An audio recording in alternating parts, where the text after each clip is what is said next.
Hello, আসসালামু আলাইকুম।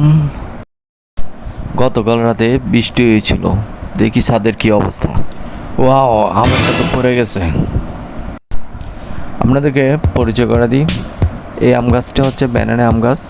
আমটি আরও লম্বা হয়, কিন্তু এবছর ঠিক পরিমাণ সার না পাওয়াতে আমটি যথেষ্ট লম্বা হয়েছে, কিন্তু আরও লম্বা হয়।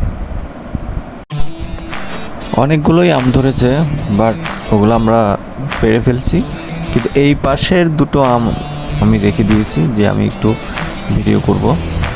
আমাদের দুটো আম পাড়া শেষ তো। আর এই পলিথিনে হচ্ছে যে কত আম যেগুলো খেয়েছি ওগুলোর আটি, ওটা আমি রেখে দিয়েছি।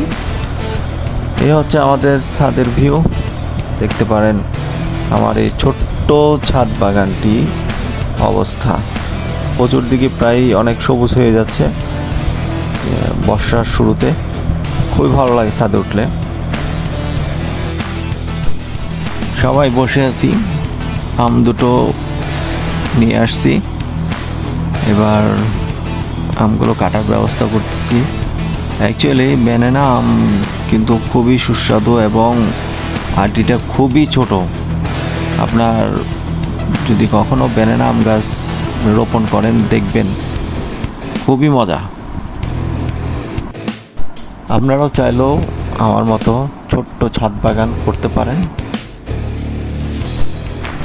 আমার পক্ষে যতটুকু হেল্প করার আমি করতে পারবো।